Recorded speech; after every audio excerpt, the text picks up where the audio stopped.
तो हिमांशु, आपका वेलकम है आज सबसे पहले तो। Thank you sir, thank you so much. मैं आपको जानता हूँ हिमांशु के नाम से, लेकिन दुनिया आपको जानती है पापा जैंगो के नाम से। क्या है आखिर पापा जैंगो? सो ऑल्टर ईगो बोल सकते हो आप पापा जैंगो को मेरी। अच्छा। और शायद मेरी एक क्रिएशन भी बोल सकते हो, जो मैं चाहता था बचपन से बनाना, कि यार लोग मुझे एक दूसरे नाम से भी जाने जो मैं खुद बनाऊं। अच्छा। पता नहीं, फैसिनेटेड था मैं बचपन में। बहुत सारी चीज़ें देखते हैं, कार्टून्स देखते हैं, एनिमेशंस देखते हैं, WWE होता था तब तो, UFC तक की हमारी पहुंच नहीं थी, हमें पता भी नहीं था कि MMA फाइट्स क्या होती हैं। तो ठीक। हम वो सब देखते थे। तो वहाँ से फिर सिंगर्स को, फिर रैपर्स को सुनना शुरू किया। फिर लिखने का शौक़ था, जब लिखना शुरू किया तो अपना नाम रख लिया। बट नाम रखने का जो प्लान था वो काफ़ी पहले से था। लाइक 5th-6th क्लास से एक दिमाग में नाम आता था कुछ ऐसा कि ऐसा रखूँगा, ऐसा रखूँगा। फिर रख लिया और बन गया और बना रहे हैं। क्या बात है। सो आज तक कितने आप अपनी कॉम्पोजिशंस जो हैं वो रैप कर चुके हैं?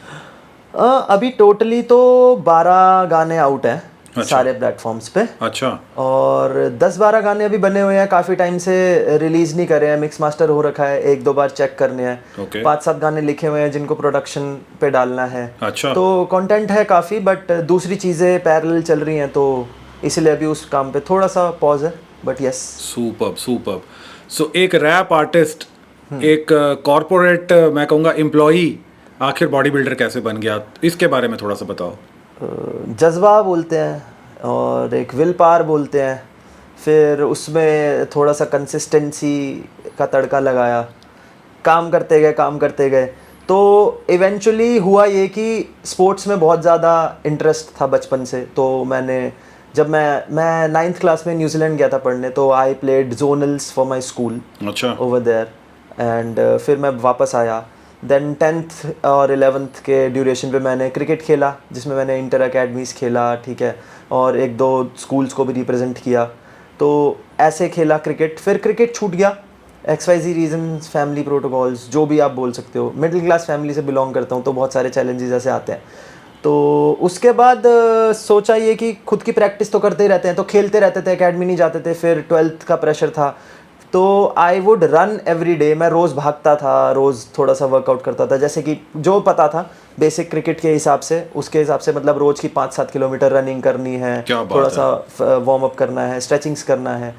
करते करते फिर वो बहुत पतला था मैं, एंड कुछ और भी चीज़ें थी जो साथ में चल रही थी गड़बड़। तो 12th के बाद सोचा जिम ज्वाइन करता हूँ, थोड़ा सा बॉडी वॉडी बनाने के लिए। तब बिल्कुल इमेच्योर थे, तो बच्चे थे छोटे, पता नहीं था जिम जाते हैं तो बॉडी बन जाती है ऐसा। तो जिम गए तो बॉडी बनाना शुरू किया। तो फिर वो जिम के जो ओनर थे उन्होंने बोला कि यार आपकी कंडीशन अच्छी है, बॉडी अच्छी है, आप कम्पीट करा करो। अच्छा। फिर थोड़ा सा वो समझ आने लगा। फिर 1-2 बारी वो किया, घुसे। तो फिर सोचा कि जब घुस ही रहे हैं तो फिर आग का दरिया डूब के जाना है, तो डूबते हैं। तो फिर पूरे जल के ऐसे निकल गए। क्या बात है, क्या बात है। काफ़ी साल बाद बात हुई आपके गानों की और बात हुई बॉडी बिल्डिंग की। सो मोस्टली जब बॉडी बिल्डर्स वर्कआउट करते हैं, कोई ना कोई उनके पास कोई सॉन्ग की उनकी लिस्ट होती है, या उनकी जिम का कोई फेवरेट कोई सॉन्ग होता है। आपकी खुद की कंपोज की हुई सॉन्ग्स में से कोई ऐसा भी है जो आप खुद बहुत बार सुनते हैं और उसको यूज़ करते हैं जिमिंग के टाइम पर, वर्कआउट के टाइम पर? ऑनेस्टली यस, नॉट अलॉट, ज़्यादा नहीं, बहुत ज़्यादा नहीं, बट हाँ मैं सुनता हूँ अपने कुछ गाने। अभी लेटेस्ट एक मैंने EP रिलीज़ करी थी, एजुकेशन। उसमें 3 गाने हैं। एक गाने का नाम है अज्ञात ज्ञान, एक किश्तें, एंड एक है आखिरी हदफ। आखिरी हदफ is very very slow, but yes वो तीनों गाने मेरे को बहुत ज़्यादा चीज़ें सिखाते हैं। वो बहुत ही स्पिरिचुअली इंक्लाइंड गाने हैं। अच्छा। और लिरिकली भी थोड़े से ज़्यादा प्रोफाउंड है। तो मेरे को लगता है दो songs are really ahead of their time. But मेरे को पता है मैंने किस सोच से लिखे हैं, किस एनर्जी ने मुझसे लिखवाए हैं, किस समय पे मैंने वो गाने लिखे हैं। तो मैं उन्हें बहुत सुनता हूँ। कुछ 2-4 गाने और हैं जो मैं बहुत सुनता हूँ। लोग कुछ गाने हैं जो स्पेसिफिकली पसंद करते हैं, वो भी सुनता हूँ। बट हाँ, I have a very mixed playlist. और मैं एक रैप आर्टिस्ट हूँ, मैं रैपर हूँ, मैं हिप हॉप आर्टिस्ट हूँ, बट मैं उसको थोड़ा कम सुनता हूँ अभी। काफ़ी टाइम से तो मैं बहुत ज़्यादा हैवी मेटल, रॉक सुन रहा हूँ, और कल्ट क्लासिक्स सुन रहा हूँ। निर्वाणा, AC/DC, मेटालिका, और लूप पे वही चल रहे हैं। काफ़ी दिनों से वही प्लेलिस्ट है, काफ़ी दिनों से, मतलब महीने हो गए मेरे को मेटल सुनते हुए। तो कभी मेटल से एकदम से स्विच होके I switch to folk, I switch to classic, तो उल्टा सीधा चलता रहता है। But yes, I write raps and superb superb. So थोड़ा सा बताइए आपके पास के एक्सपीरियंस में कि कब आखिर आपने फर्स्ट अपनी चैम्पियनशिप में पार्टिसिपेट किया, और अभी जो रिसेंटली आपने चैम्पियनशिप खेली आईसीएन, उसके लिए भी मैं आपको कंग्रेचुलेशंस देना चाहूँगा, क्योंकि वहाँ पर आपने ओवरऑल भी विन किया और अपना प्रो कार्ड भी सिक्योर कर लिया। जी जी। सो पास्ट के बारे में थोड़ा सा मेरे व्यूअर्स को बताइए कि आखिर कब आपने फर्स्ट अपनी चैम्पियनशिप खेली और कहाँ पर खेली। सो धुंधला धुंधला सा याद है, बट यस, जब मैं वो जिम में गया तो उसके बाद तब एक एसोसिएशन थी, गवर्नमेंट एसोसिएशन थी, उसका एक जूनियर मिस्टर इंडिया होना था। ठीक है। तो जूनियर मिस्टर इंडिया का सिलेक्शन ट्रायल हमारे जिम में था, एंड वो जूनियर मिस्टर इंडिया होना था आई बिलीव इन गोवा, अच्छा, if I am not wrong. तो बहुत पुरानी बात है, 2014 13-14 ऐसा कुछ बात है। तो वहाँ पे गए थे, तो ऑब्वियसली मैं बहुत ही छोटा बच्चा था और बहुत ही पतला था, but yes I would look good. तो वहाँ पे गए, थोड़ा सा ऐसे ही करके तैयारी, तो कुछ प्लेस तो नहीं पड़ा, पहली कॉल आउट में बाहर हो गया, थैंक यू हो गया। बट वहाँ से समझ आने लगी चीज़ें, फिर गेम्स देखने लगे। तो जब मैंने शुरू किया, at that point of time few bodybuilders that I got really fascinated about were India के, दिल्ली के जी। एक प्रहलाद भाई, ही रिसेंटली जी जी जी जी जी बिल्कुल उनका डिसमिसल हुआ। हाँ जी, हाँ जी। May his soul rest in peace. But Prahlad भाई का मैं बहुत अच्छा, मतलब मेरे को बहुत पसंद आते थे, and he was a very humble गाय। और मैं पर्सनली उनका, मतलब एक आप बोल सकते हो मिस्टीरियस फैन।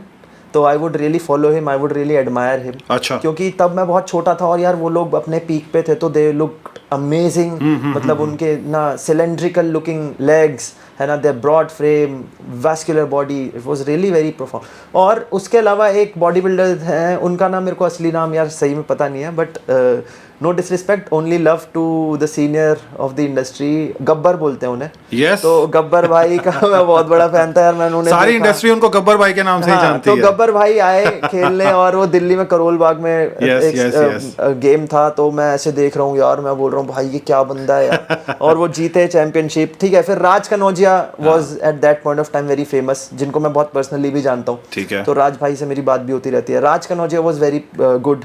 जग्गी भाई थे, मेरे घर के पास रहते हैं जग्गी भाई, जगजीत नाम है, जगजीत नेगी, उनके एक छोटे भाई भी हैं, कज़न।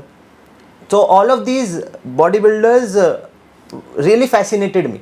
अच्छा। When I was very young, ठीक है। very young, मतलब एक मैं छोटा बच्चा था, अंडे से निकला हुआ इस फील्ड में। That point of time, all of these bodybuilders, and I'm sorry if I missed anyone, you know, out of my memory, but All right. yes, सबको respect. So बीच में जैसा कि मैंने बोला कि आपने ओवरऑल विन किया आईसीएन में और अपना प्रो कार्ड भी सिक्योर कर लिया जी। कैसे आखिर आपने इस चीज़ को सोचा कि मेरे को इस बार आईसीएन में पार्टिसिपेट करना है? आई मीन इतनी सारी चैंपियनशिप्स होती हैं, उसमें से आपने आईसीएन को ही शॉर्टलिस्ट क्यों किया? 2018 के बाद एक इंजरी हुई थी। अच्छा। तो इंजरी में मेरे को शोल्डर ओवर यूज हुआ। अच्छा। तो शोल्डर ओवर यूज होने के बाद I felt a little skeptical about continuing my body building training, to be very honest. ठीक है। At that point of time I started upgrading my education. तो अभी अपना एजुकेशन पे सिस्टम थोड़ा ज़्यादा टाइट चल रहा था, तो हमने न्यूट्रिशन पढ़ा, ठीक है, एनाटमी पढ़ी, बेसिक खुद से पढ़ा। फिर मैंने एक जगह से सर्टिफाइड कोर्स किया eight that point of time, 1-2 courses किए, ठीक है। बहुत सारी अकेडमीज है, गो फिटनेस अकेडमी से मैंने NASM अप्रूव्ड न्यूट्रिशन का कोर्स पढ़ा, ठीक है। और भी अकेडमीज हैं, क्रैश कोर्सेज होते थे, सेमिनार्स होते थे, मैं अटेंड करने लगा, क्योंकि I was also on a rehab and I was healing my shoulders. अच्छा। उसके बाद ट्रेनिंग का प्रोटोकॉल ही चेंज हो गया। Right. I moved out of body building, but I was training people for body building and you know other sports. उसके बाद Covid आया, Covid was जो भी था वो पता नहीं क्या था, तो वो फेज निकला टाइम पास करते करते। उसके बाद then I resumed back to my weight training. Weight training के साथ साथ कार्डियोवास्कुलर थोड़ा सा ज़्यादा हुआ, कार्डियोवास्कुलर के साथ क्रॉसफिट पे इंट्रोड्यूस हुआ, ठीक है, अलग अलग चीज़ें। फिर इंटरनेशनल कोचेस को फॉलो करने लगा, कुछ लोगों से बात करने लगा, ठीक है। I started expanding my personal circle and social circle, ठीक है। मैं ज़्यादा फेमस तो नहीं हूँ सोशल मीडिया पे, तो बट मैं इंटरनली अपने जो भी चीज़ें करते हैं। तो अभी recently I was in a good shape, और टचवुड मैं बहुत मेहनत करता हूँ यार, ऐसा नहीं है कि मैं सिर्फ भगवान के भरोसे चलता हूँ, तो मैं बहुत मेहनत करता हूँ। I was really doing a lot of hard work. मैं रोज़ रेगुलर ट्रेनिंग कर रहा था, पढ़ाई कर रहा था, एजुकेशन अपग्रेड कर रहा था। तो ट्रिप से आया अभी रिसेंटली, आईसीएन को बहुत टाइम से देख रहा था, तो ट्रिप से आया तो कंडीशन चेक करा। फिर एक जो मेरे दोस्त हैं, now he is also coaching me, Priyam Mahajan, तो उनसे मैंने बात करी, मैंने बोला यार प्रियम भाई क्या लग रहा है, खेल लूँ क्या, क्या बोलते हैं? तो बोल रहे हैं कि खेल ले, अच्छी कंडीशन है। तो बोले बट खेलेंगे तो प्रो कार्ड के लिए खेलेंगे। तो मैंने बोला कि प्रो कार्ड के लिए खेलेंगे। हाँ। तो हम खेले और प्रो कार्ड आ गया। तो कंसिस्टेंसी वो पूरा टाइम चल रही थी, 2013-14 के टाइम से 2024 तक एक भी दिन नहीं हुआ कि मैंने वर्कआउट डेलिबरेटली या विलिंगली मिस किया हो। कोई रीज़न हो गया, कहीं पे मीटिंग हो गई, काम हो गया, और इसमें बहुत सारे अप्स डाउन आए, पर्सनल लाइफ बहुत चेंज हुई। तो ठीक है ऐसे।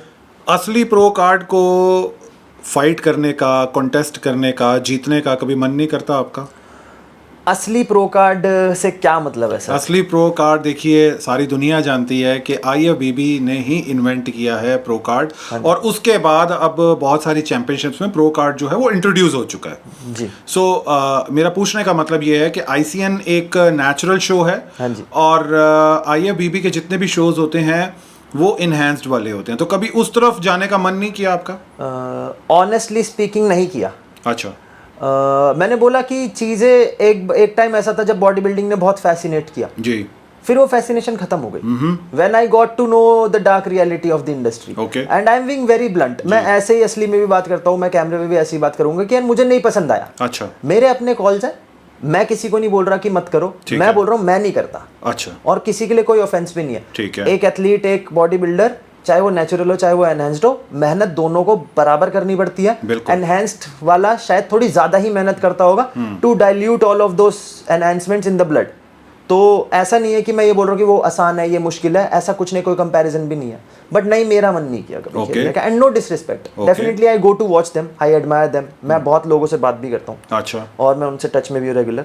प्रियम महाजन जिसका मैंने नाम लिया, जी। वो भी खेलता है। बिल्कुल बिल्कुल बिल्कुल, वो भी खेलता है। सिद्धांत जायसवाल को मैं बहुत पर्सनली जानता हूँ। अच्छा। ठीक है। Mittal Kumar Singh is my farmer coach, उनके काफ़ी स्टूडेंट्स खेलते हैं। ठीक है। ठीक है। और मनोज भाई से, मैं मनोज पाटिल से मैं पर्सनली मिला हूँ, बहुत लोगों से मिला हूँ, and I respect them, I love them, I admire their work, they are doing whatever they want to do with their life. So आप अपने आप को 100% नेचुरल एथलीट मानते हैं, right? Exactly sir, yes.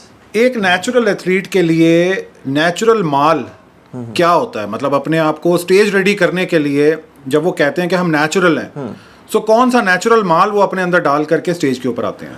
Sir मैं ये बोलूँगा कि घर की डाइट सबसे पहले, बट उस पे भी आएंगे। अच्छा। माल पे आते हैं तो हाँ, माल डालते हैं हम भी भाई, मैं भी डालता हूँ बहुत माल। मैं आपको भी बैग खोल के दिखाता हूँ, तो एक आधा माल का डब्बा मैं लेके भी आया हूँ। नेचुरल माल का? हाँ, नेचुरल माल का, एग्जैक्टली। उस नेचुरल माल का, जिस नेचुरल माल का डब्बा मैं लेके आया हूँ जी, उसको बोलते हैं एसेंशियल एमिनो एसिड्स। ठीक है। ठीक है। तो मैं उसका बहुत यूज करता हूँ। हाँ। तो बेसिकली डाइटरी सप्लीमेंट हमारा माल होता है। ठीक है। उसको हम ओवरलोड भी करते हैं कभी कभी। हाँ। ओवरलोड करने का मतलब है कि अगर एक बंदे को सर्विंग बोला है एक दिन की एक लेनी है, तो मैं 3 भी लेता हूँ कभी कभी। अच्छा। बिकॉज मैं मूव भी तो एक नॉर्मल इंसान से ज्यादा कर रहा हूँ ना। ठीक है। एक नॉर्मल इंसान 1 घंटा वर्कआउट कर रहा है, मैं 1.5-2 घंटे का सेशन कर रहा हूँ। उसके अलावा 15-20 मिनट की मोबिलिटी कर रहा हूँ। तो मेरे को चाहिए, और मेरे को रिकवरी नॉर्मल इंसान से ज्यादा चाहिए, मेरी मसल डिमांड कर रही है, तो मैं खाता हूँ। अच्छा। तो कोई प्रॉब्लम नहीं है। माल है बहुत सारे ऐसे, जैसे सप्लीमेंट्स को मैं माल बोल देता हूँ। अच्छा। ठीक है। तो प्रोटीन एग्जैक्टली आपको लेना ही है। अब आप डाइट से पूरा कर पा रहे हो तो ठीक है भाई, आपका गट बहुत स्ट्रांग है तो ठीक है। मैं भी देखना चाहूंगा कि कौन बिना वे प्रोटीन के इतना स्ट्रांग गट लेके घूम रहा है, तो मैं उससे टिप्स लेना चाहूंगा, क्योंकि मेरी एजुकेशन ने जितनी मुझे टिप्स दी है वो उतनी दी है कि यार मतलब नेचुरल डाइट आप करती है पूरा, बट वो एब्जॉर्ब होने में टाइम लगाती है, डाइजेस्टिबिलिटी, बहुत सारे टेक्निकल फंडामेंटल्स आ जाते हैं बीच में। हाँ। कुछ माल ऐसे हैं जो जिनको मैं बोलता हूँ कि माल है वो। अच्छा। जैसे कि मैं शिलाजीत का बहुत यूज करता हूँ। खुद भी करता हूँ। अब शिलाजीत को ना सेक्सुअल ड्राइव से बहुत ज्यादा यस है ना, रिलेट करते हैं ना, बहुत उससे मिलाते हैं, बट ऐसा नहीं है। तो शिलाजीत का मेन काम आपकी इम्यूनिटी पे काम करने का है। आपकी इम्यूनिटी स्ट्रांग रहेगी तो प्रोटीन इम्यूनिटी की जगह ना मसल को फीड करने पे जाएगा, क्योंकि इम्यूनिटी आपकी प्रोटीन पे फीड होती है। एक फंडामेंटल ये है, एक फैक्ट है ये, इसको पढ़ सकते हैं। ठीक है। तो शिलाजीत को मैं यूज करता हूँ बहुत ज्यादा।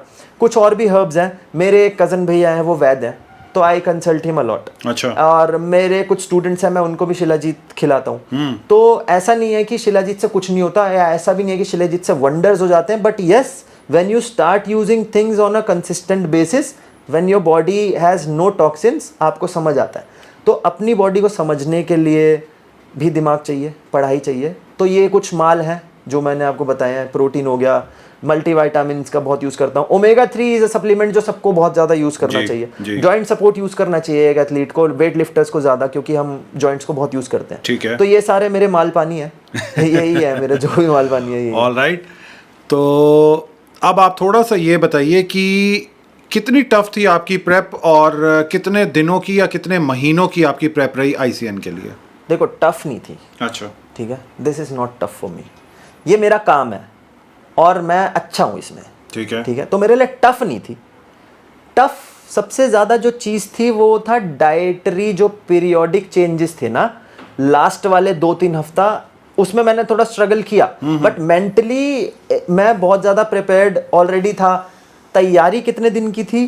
तैयारी थी बेसिकली हमने शो पिक किया था 24 दिन पहले। अच्छा। तो अगर आप शो की स्पेसिफिक तैयारी देखो तो 24 दिन में करा, वो मतलब वो कंडीशन जो स्टेज के लिए आई। बट मैं आपको शेयर कर दूंगा फोटो, वो आप इस पोस्ट में डाल भी देना। जरूर जरूर ठीक है, जरूर। वो मेरी स्टार्टिंग के टाइम की फोटो थी जब मैंने प्रेप उठाई थी। ठीक है। तो कुछ ज़्यादा बहुत ज़्यादा फर्क नहीं था, बस ये था कि डेफिनेटिव थोड़ा ज़्यादा हो गया था क्योंकि बॉडी बिल्डिंग स्पेसिफिक वर्कआउट किया। तो बोला मैंने कंसिस्टेंसी, उस ट्रिप से जस्ट जब मैंने शो पिक किया उससे एक दिन पहले मैं 3300-3400 किलोमीटर की ट्रिप करके आया था, टूर करके आया था खुद अकेले अपनी गाड़ी से। आई ड्रोव इट सेल्फ, और मेरे पास बहुत छोटी गाड़ी है, ऑल्टो है, ठीक है। तो मैंने उससे पहले मैं पिथौरागढ़ गया, उत्तराखंड से मैं मोहाली गया, मोहाली से मैं हिमाचल गया, हिमाचल में मैंने बहुत सारा घूमा, और उस दौरान की भी वीडियोस मेरे पास हैं, क्लिप्स मेरे पास हैं, वो भी मैं आपको शेयर कर दूंगा अगर आप डालना चाहो तो। Regularly I was working out, gym नहीं था तो I was doing Sapate, Hindu pushup बोलते हैं उसे, ठीक है, बर्पीस बोलते हैं देसी।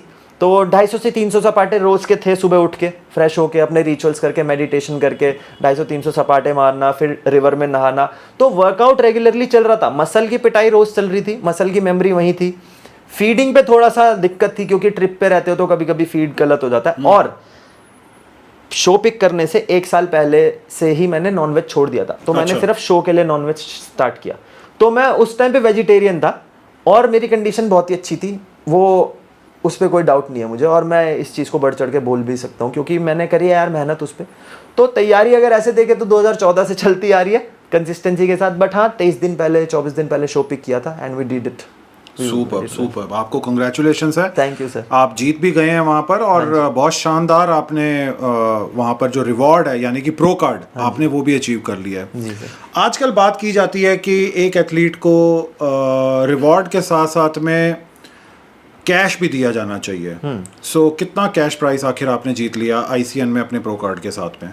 आईसीएन में कैश प्राइज नहीं जीता। नहीं जीता? They did not have cash prize in their national show in Delhi. अच्छा। तो वहाँ पे कैश प्राइज नहीं था तो नहीं जीता। ओके। सो उस चीज़ का कोई रिग्रेट या कुछ? कोई भी रिग्रेट? कोई रिग्रेट नहीं है। कोई रिग्रेट। कोई ऐसा नहीं लगता कि मैंने इतने पैसे लगा दिए, इतना खर्चा कर दिया और 1 रुपया भी नहीं मिला मेरे को वहाँ से? मुझे किसी ने बोला थोड़ी था पैसे लगाने के लिए। अच्छा। मेरी अपनी मर्जी थी। तो आईसीएन खेलने के लिए मुझे किसी ने बोला नहीं, मैंने खुद ही खेला है वो, and I wanted to check my self. मैं अपने आप पे सेल्फ डाउट कर रहा था, डाउट तो नहीं कर रहा था बट हाँ आई वांटेड टू चेक कि वो 2018 17-18 वाला शेर है वो बूढ़ा तो नहीं हो गया। तो मैं जवान हो गया और उससे ज़्यादा बहुत अच्छी कंडीशन आई यार नेचुरली भी निकल के। एंड किसी ने बोला नहीं, और पैसे कमाने के लिए मुझे शो खेलने की ज़रूरत नहीं है। नहीं, मैं बहुत बड़ी बात नहीं कर रहा हूँ, मेरे पास स्किल्स है, मैं दूसरे तरीक़ों से पैसे कमाता हूँ, and I wanted to play the game and I played it. तो कोई रिग्रेट नहीं है। एक्चुअली आजकल थोड़ा सा इस चीज़ की तरफ ज़्यादा जोर दिया जाने लग पड़ा है ऑनलाइन, कि मतलब समझाया जाता है एथलीट्स को कि अगर आप कहीं पर जीत रहे हैं तो उस जीत को आप जीत समझिए जहां पर आपको पैसा मिले, अदरवाइज आप उस जीत को जीत मत समझिए। क्योंकि जहां तक मेरी अंडरस्टैंडिंग है, बॉडी बिल्डिंग एक पैशन हुआ करती थी, प्रोफेशन वो अब बनना शुरू हो चुकी है, नो डाउट। लेकिन आप बॉडी बिल्डिंग को सिर्फ और सिर्फ पैसे के लिए खेल रहे हैं, ये थोड़ा सा कॉन्ट्राडिक्टरी लगता है मेरे को। आप कैसी सोच रखते हैं इसके बारे में? सर देखो, मैंने आपको बोला मैंने मल्टीपल शोज खेले जी, ठीक है, तो बहुत सारे शोज में पैसे नहीं मिले बट खेल रहे थे हम। तो फर्क यहाँ पे समझ आता है कि कौन इसे पैशन के लिए कर रहा है, कौन प्रोफेशन के लिए कर रहा है, कौन स्प्रिंट रनर है और कौन मैराथन रनर है। बिल्कुल। तो मैं स्प्रिंटर नहीं हूँ, ऑल्दो मैं रियल लाइफ में स्प्रिंट कर सकता हूँ जी, बट हाँ मैं मैराथन रनर हूँ। ठीक है। तो लंबी रेस के लिए आपको कहीं कहीं पे कुछ कुछ चीज़ें नेग्लेक्ट करनी पड़ती है, और नेग्लेक्ट करने की ऐसी कोई बात नहीं है यार, आप अपने लिए कर रहे हो। Right. आपने मेरी गर्दन पकड़ के, किसी ने मेरी गुद्दी पकड़ के नहीं बोला मुझे कि खेल गेम। किसी ने मेरे से नहीं बोला कि पैसे लगा, थे मेरे पे, लगा दिए मैंने। भाई मैं खेल रहा हूँ, मेरे पैसे नहीं मिल रहे मुझे, मेरे को फर्क पड़ना चाहिए ना। तो ये दुनिया के जो 70 मुंह है, 70 बातें होती रहती हैं, इन्होंने करना कुछ नहीं है। तो जिसने करना होता है वो काम करता है, जिसने नहीं करना होता वो काम ही नहीं करता, बाकी सब करता है। बातें बोलते हैं उसे। बहुत बड़ी आपने बात कह दी, तो बहुत अच्छी बात है और बहुत बड़ी बात आपने कह दी, नो डाउट। अच्छा, मैं जानना चाहूँगा आपके कोई मोस्ट स्केरियस्ट या फनीएस्ट मोमेंट के बारे में जो आपने बॉडी बिल्डिंग स्टेज पर या स्टेज के पीछे एक्सपीरियंस किया हो, थोड़ा सा उसको शेयर कीजिए मेरे ऑडियंस के साथ में आज। सर देखो, ऐसे कोई बहुत स्केरियस्ट या बहुत फनीएस्ट चीज़ें तो नहीं हुई, ठीक है। बट ऑन द स्पॉट कुछ कुछ भी होता रहता है, ठीक है। तो कई बार शोज में ऐसा हुआ है कि किसी का कॉस्ट्यूम ही गायब है, तो कॉस्ट्यूम भी एक दूसरे का पहना है। ओह, तो अच्छा, ऐसा हो जाता है। हाँ, अच्छा, ऐसा हुआ है। ओके। तो ऐसा भी हुआ है। ये न्यू है, मतलब ये पहली बार मैंने सुना किसी का कॉस्ट्यूम ही गायब है। ओके। हाँ, किसी का कॉस्ट्यूम गायब है, ठीक है ओके। ना, कोई बेचारा रोलर ही नहीं लाया। तो ये सब चीजों का आदान प्रदान में हाँ। कई लोगों से आप बात करते हो, वो कई तरीके की बातें करते हैं। फिर कई नए एथलीट होते हैं, कई पुराने एथलीट होते हैं, किसी का कुछ तरीका होता है, किसी का कुछ तरीका होता है। फेशियल एक्सप्रेशंस कई बार लोगों के बहुत वियर्ड हो जाते हैं। पीछे स्टेज पे तो ज्यादातर यही देखा है। फनी स्केरियस्ट की तरफ मैं जाऊंगा नहीं, क्योंकि एज सच कुछ बहुत स्केरी देखा नहीं है। अच्छा, तो शायद अभी आने वाला होगा तो देख लेंगे। और फनी यार, फनी है यार वो, मतलब उसको जीना, वो बैक स्टेज वाली मूवमेंट्स, वो स्टेज वाली movements, that's all fun. Right right That's all right. fun. Himanshu, अगर लेट्स से आप इस बार ना जीत पाते, हाँ जी, और आप हार जाते वहां पर, मैं नहीं कह रहा कि आप हारते वहां पर, आप तो खैर जीत ही चुके हैं। सो उस चीज का जिम्मा किसके ऊपर आप डाल देते कि ओ मैं तो इस वजह से हार गया, चीटिंग हो गई मेरे साथ में, या फलां ने मेरे साथ ये गलत कर दिया, वो कर दिया, कैसे आप उस चीज को टैकल करते? नहीं, मैं जिम्मेदारी खुद पे ही लेता। अच्छा, ऑब्वियसली, क्योंकि यार मैं देखो, शो के लिए प्रिपेयर लड़के 6-7 महीने से भी कर रहे थे जी, और जो है लड़के कर रहे थे, मैं अनविलिंगली कर रहा था, मतलब अननोइंगली कर रहा था। अच्छा, wrong choice of word, poor choice. तो अननोइंगली कर रहा था, मतलब मुझे पता नहीं था कि मैं खेल लूंगा, बट मैं ट्रेन खुद को बहुत ही अच्छे से करता था रोज। Wow. I was a very dedicated guy in the gym, the most hardest worker in the room. You put me in any gym, I was the hardest worker in the room. ठीक है। तो जिम्मेदारी मैं खुद को ही देता, क्योंकि यार सर देखो, जब मैं कंपटीशन के लिए प्रिपेयर कर रहा हूँ तो मैं बहुत सारी चीज़ें छोड़ भी रहा हूँ। कंपटीशन के लिए नहीं प्रिपेयर कर रहा हूँ, जनरल ट्रेनिंग पे हूँ, तो डाइटरी बहुत सारी चीज़ें चेंज हो जाती है। मैं वेजिटेरियन था, ठीक है, फिर कभी दोस्तों के साथ उठे बैठे तो थोड़ा ड्रिंक कर लिया, ठीक है ना, कभी दोस्तों के साथ कुछ पार्टी कर ली, देर रात तक जागना, है ना, देर रात तक घूमना, गेड़ियाँ मारना, इधर ये वो, खाना पीना उल्टा सीधा सब चलता है, ठीक है, बैलेंस्ड तरीके से। मैं ये नहीं बोल रहा कि यही खाओ पियो, बट हाँ, खाना पीना कोई गलत बात नहीं है, आपको पता होना चाहिए कब छोड़ना है, ठीक है, कब रोकना है, कितना खाना है। सो मैं खुद को जिम्मेदारी देता और मैं खुद पे ही ब्लेम लेता, और ब्लेम की जगह शायद मैं इसे बोलूँगा कंस्ट्रक्टिवली मैं उस फीडबैक को लेता और अपने कोच के साथ और ज़्यादा अच्छे से काम करता, बट नौबत नहीं आई। ये भी अच्छी बात है। हाँ, एक चीज़ और ऐड कि इस बार जो वर्जन था स्टेज पे, उससे अच्छा ही वर्जन लाने की कोशिश कर रहे हैं हम दोनों, तो दिखेगा। All right. सो इस चैंपियनशिप को खेल के और आज इतनी बड़ी रिस्पॉन्सिबिलिटी का एक टाइटल आपके साथ में जुड़ चुका है, you are pro card winner, and क्या लर्निंग या क्या एक्सपीरियंस मिला आपको? यार गेम तो बहुत चेंज हुआ है सर। देखो, जो मतलब अंदर से सेंस ऑफ रिस्पॉन्सिबिलिटी आती है अब प्रो कार्ड जीत जाने के बाद में? Sense of responsibility pro card से पहले भी थी। अच्छा। सेंस ऑफ रिस्पॉन्सिबिलिटी अभी भी है, थोड़ी सी बढ़ गई, बट देखा ये कि चीज़ें बहुत चेंज हो गई हैं यार। मतलब नेचुरल गेम इतना ऊपर चला गया, कॉम्पिटिटिव हो गया बहुत ज़्यादा, एडवांस हो गया है बहुत ज़्यादा, सप्लीमेंटेशन में इतने एडवांसमेंट्स आ गए, ट्रेनिंग मेथड्स में इतने एडवांसमेंट्स आ गए, इतने नए नए एथलीट्स आ गए। यार मैं 29 साल का लड़का, ऑब्वियसली 24-25 साल का लड़का जो होगा उसकी मसल थोड़ी सी नई दिखेगी, फ्रेश दिखेगी, तो मुझे उससे भी कम्पीट करना है, उसे मेरी मसल मैच्योरिटी को बीट करना है। तो दोनों के लिए चैलेंज हर जगह पे है। ठीक है। एनर्जी ड्रेन मेरी हो रही है यार, मैं बढ़ रही है ना मेरी एज, वो अभी उस एज पे है जहाँ पे एनर्जी पीक पे होती है, तो ये सारी चीज़ें दिखती हैं, समझ आती हैं। Sense of responsibility was always there and it will always be here. Camera के अलावा कभी भी मैं ऐसा ही हूँ कि रिस्पॉन्सिबल मैं हूँ चीज़ों को लेके। मेरे पास एक पद है, मेरे पास एक दर्जा है, मेरे पास एक ओहदा है, मैं उसे मेंटेन करता हूँ, उसे जस्टिफाई भी करता हूँ। आप मुझसे कभी भी मिलोगे, मैं अपनी कभी मेहनत पे कोई कमी नहीं छोड़ता, भगवान मेरा साथ देते हैं, Mahadev has always blessed me, तो you will keep on seeing this. बहुत अच्छी बात है। एक क्वेश्चन, बहुत इंपॉर्टेंट क्वेश्चन मैं ये पूछना चाहूँगा कि सिंस आप एक नेचुरल एथलीट हैं, हाँ जी, और आपकी जो एजुकेशन है जी, वो भी इसी फील्ड में है, बहुत गहराई से आपने इस चीज़ को पढ़ा हुआ है, हाँ जी, ख़ास तौर पर डाइट को, हाँ जी, और इसमें पूछना मैं ये चाहूँगा कि जो लोग जनरल फिटनेस करते हैं, यानी कि जिम जाते हैं, थोड़ा बहुत हल्का फुल्का वर्कआउट करते हैं, लेकिन 9 to 5 अपनी जॉब भी करते हैं, अगर उनको अपनी डाइट को एक बैलेंस्ड रखना हो, अच्छे तरीके से एक हेल्दी लाइफस्टाइल जीना हो, तो किन कुछ खास बातों का ध्यान रखना चाहिए? सर देखो 3 मैक्रोज होते हैं, ठीक है। लोगों को 3 पता है, मैं एक नई नॉलेज दे देता हूँ, पता नहीं क्यों पता होगा बहुत लोगों को, मतलब मेरे से भी बहुत बड़े दिग्गज बैठे हैं लोग, ठीक है। मैं तो बहुत ही छोटा हूँ अभी पढ़ाई की फील्ड में। तो 4 मैक्रोज होते हैं। मैक्रोज 4 कौन से होते हैं? प्रोटीन, कार्ब्स, फैट्स और वाटर। तो इनको मैक्रो क्यों बोलते हैं? क्योंकि हमें ज़्यादा क्वांटिटी में चाहिए और ये हमारा पेट भरते हैं, ठीक है। They make us feel full. But macros को लोग ध्यान में रखते हैं, माइक्रोज को भूल जाते हैं। तो you have to balance it out with macros and micros, okay. And also have a bit of awareness कि आपकी बॉडी किस चीज़ पे क्या रिएक्ट कर रही है। कार्ब्स हमारी बॉडी को कब चाहिए, कार्ब्स हमारी बॉडी को किस किस सोर्स से मिल सकते हैं, ये बेसिक पढ़ाई तो सबको करनी चाहिए, ठीक है। बट एक टिप ये दे देता हूँ कि आपकी जो थाली होती है उसमें 50 से 60% जो थाली का हिस्सा है वो प्रोटीन से होना चाहिए, Okay. भरा हुआ। 30-40% जो है फैट से होना चाहिए। रेस्ट रिमेनिंग जो है अपना 10-20%, 15%, 30% तक maximum you can go to carbs. अच्छा। बट मैं ये भी बोलूँगा कि कार्ब्स को फ्लक्चुएट कर सकते हो आप, बट कार्ब्स को थोड़ा नीचे रखो, प्रायोरिटी प्रोटीन और फैट्स को थोड़ी ज़्यादा दो।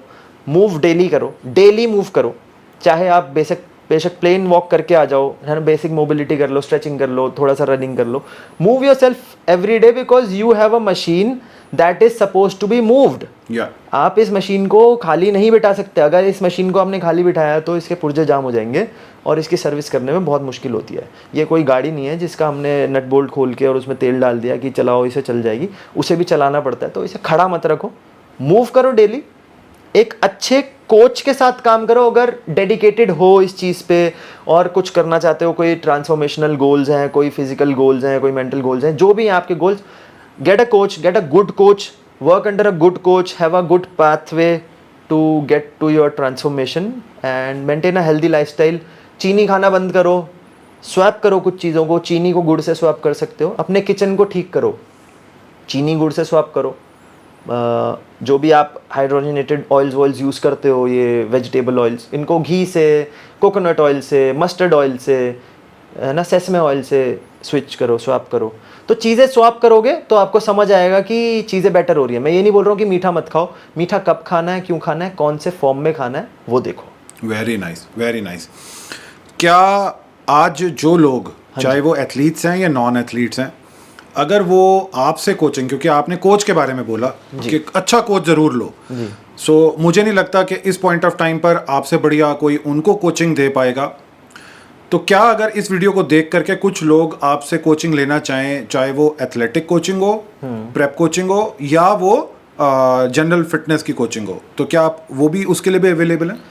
सर मैं अवेलेबल हूँ, मैं बता देता हूँ मैं क्या क्या कोचिंग्स देता हूँ। अच्छा। तो मेरा फोर्टे जो बेसिकली है वो इंजरी प्रिवेंशन में है, स्पोर्ट्स रिहैबिलिटेशन में। मेरे पास अभी मल्टीपल क्लाइंट्स है स्पोर्ट्स रिहैबिलिटेशन के। ठीक है। मैं आपको इस कन्वर्सेशन से पहले भी बता रहा था, अभी रिसेंटली मेरे पास शर्टिगा के 2-3 पेशेंट्स आए। एक पेशेंट है जिनका ये टेंडन बाइसेप वाला डिस्टल टीयर हो गया था, ये बाइसेप उठ के यहाँ आ गया था, तो उनका सर्जरी हुआ है। अच्छा। अभी उनका रिहैब स्टार्ट करवाना है, फिजियो इंटरवेंशन फेस में है वो। ये टेक्निकल टर्म्स है थोड़ी सी, बट आप समझ लो बेसिक्स। तो मेरा फोर्टे ज़्यादातर स्ट्रेंथ एंड कंडीशनिंग है ना, स्पोर्ट्स स्पेसिफिक ट्रेनिंग्स, एजिलिटी है ना, मोबिलिटी और स्पोर्ट्स रिहैबिलिटेशन है ना, प्रीहैबिलिटेशन, इंजरी प्रिवेंशन, ये मेरा फोर्टे है। But yes I train people on general fitness as well, I train people on body building contest as well. तो हर किसी के लिए फीस वेरी करती है।